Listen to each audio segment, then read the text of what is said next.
अच्छा, नया साल आता है और हम सब बड़े बड़े वादे करते हैं ना कि भाई इस बार तो पक्का वजन कम करना है, रोज सुबह जल्दी उठना है या कोई नई स्किल सीखनी है। पर होता क्या है, कुछ हफ्ते गुजरते हैं और सब कुछ वापस वहीं का वहीं। ये कहानी हम सबकी है। ऐसा लगता है जैसे कोई एक अदृश्य दीवार है जो हमें बदलने ही नहीं दे रही। तो सवाल यही उठता है कि आखिर ऐसा होता क्यों है। जेम्स क्लियर की जो किताब है एटॉमिक हैबिट्स वो इसी सवाल का जवाब देती है। और यकीन मानिए, इसका जवाब हमारी सोच से कहीं ज्यादा सरल और शक्तिशाली है। चलिए इस समझ के सफर पर निकलते हैं। देखिए, हमारी सबसे पहली और सबसे बड़ी गलती ये होती है कि हम ये मानकर चलते हैं कि बदलाव के लिए ना किसी बहुत बड़े जोरदार झटके की जरूरत है। हमें लगता है कि बस एक ही दिन में अपनी पूरी जिंदगी बदल देनी है। लेकिन असल में यही सोच हमें हर बार नाकाम कर देती है। सच तो ये है कि असली बदलाव शोर नहीं मचाता, वो चुपचाप होता है। इसको समझने के लिए ये प्लेन वाली मिसाल तो कमाल की है। जरा सोचिए, एक प्लेन न्यूयॉर्क से लॉस एंजलिस के लिए उड़ रहा है। अगर पायलट उड़ने से ठीक पहले प्लेन की नाक को सिर्फ 3 डिग्री, मतलब जरा सा दक्षिण की ओर मोड़ दे तो क्या होगा? शुरुआत में तो कोई फर्क महसूस ही नहीं होगा, लेकिन हजारों किलोमीटर के सफर के बाद वो प्लेन लॉस एंजलिस की जगह मेक्सिको के तिजुआना शहर में उतरेगा। छोटे छोटे बदलाव हमारी जिंदगी में बिल्कुल यही काम करते हैं। तो ये बदलाव कितने शक्तिशाली हैं। देखिए, गणित तो बड़ा सीधा सा है, पर इसका नतीजा चौंकाने वाला है। अगर कोई हर दिन सिर्फ 1% बेहतर होने की कोशिश करे, तो 1 साल के आखिर में वो लगभग 38 गुना बेहतर हो जाएगा। ये है कंपाउंडिंग की असली ताकत, जो छोटी छोटी कोशिशों को असाधारण नतीजों में बदल देती है।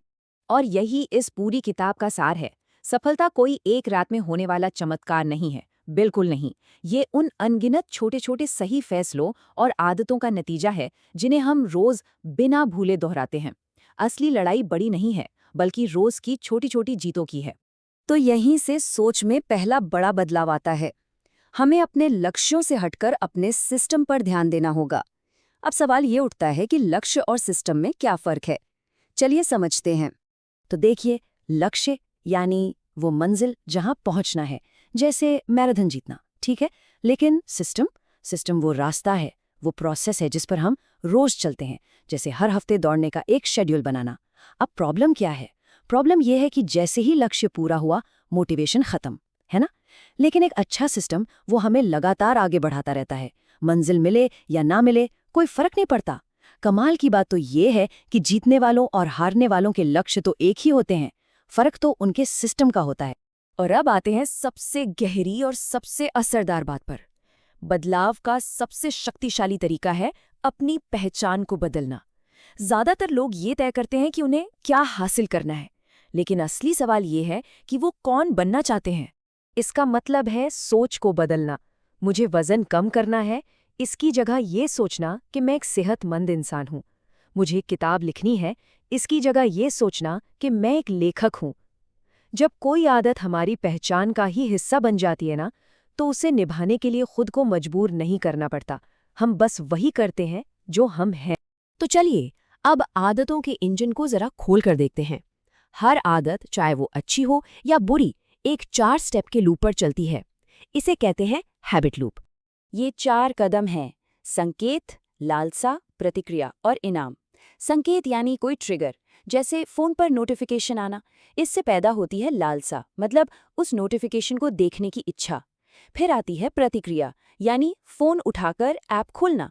और आखिर में मिलता है इनाम, उस मैसेज को पढ़कर मिलने वाली छोटी सी संतुष्टि। यही चक्र बार बार चलकर हमारी आदतों को ऑटोमेटिक बना देता है। और मजेदार बात पता है क्या है? हमारे दिमाग में डोपामाइन नाम का जो केमिकल है, वो इनाम मिलने पर नहीं, बल्कि इनाम मिलने की उम्मीद में रिलीज होता है। यही उम्मीद, यही एक तरह की प्रत्याशा हमें एक्शन लेने पर मजबूर करती है। लालसा की असली वजह यही है। तो जब हम इस लूप को समझ गए हैं, तो हम इसे अपने फायदे के लिए इस्तेमाल कर सकते हैं।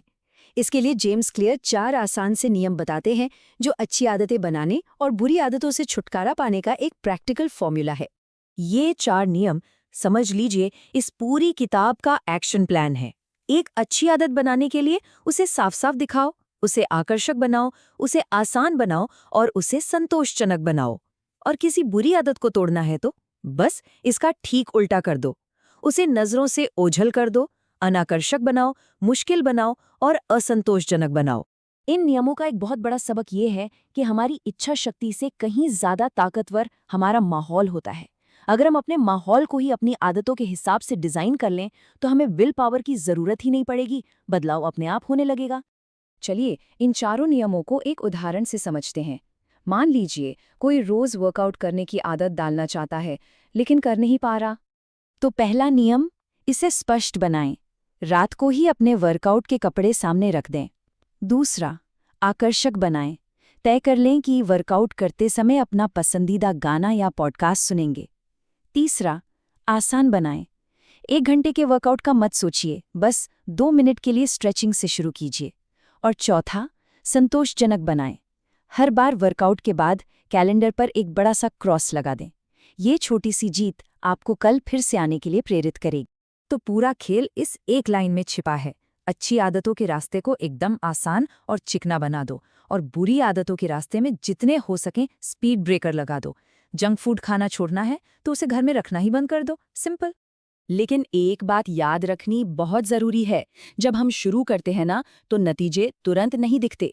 मेहनत और नतीजों के बीच एक गैप होता है जिसे निराशा की घाटी कहते हैं। ज्यादातर लोग यहीं आकर हार मान लेते हैं, लेकिन जो धैर्य के साथ टिके रहते हैं उन्हें ही चक्रवृद्धि का असली जादू देखने को मिलता है।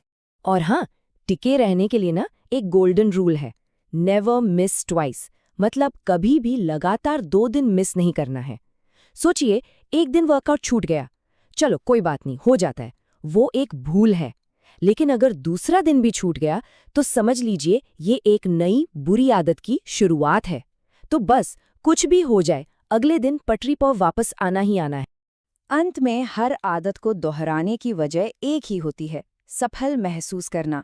जब हमारा दिमाग किसी काम को सफलता से जोड़ता है तो वो उसे बार बार करना चाहता है। इसीलिए छोटी छोटी जीत का जश्न मनाना बहुत बहुत जरूरी है। और ये एक आखिरी लेकिन शायद सबसे अहम बात है। हम अक्सर काम शुरू करने के लिए मोटिवेशन का इंतजार करते रहते हैं, लेकिन सच तो ये है कि मोटिवेशन काम करने से आता है, काम करने का इंतजार करने से नहीं। एक्शन लेना ही प्रेरणा को जन्म देता है। तो बस शुरू कीजिए। तो अंत में ये सवाल अपने आप से पूछने लायक है, वो कौन सी एक छोटी सी एटॉमिक आदत है, वो कौन सा 1% का सुधार है जो आज से शुरू किया जा सकता है। क्योंकि हो सकता है वही एक छोटा सा बदलाव किसी की भी मंजिल को पूरी तरह से बदल के रख दे।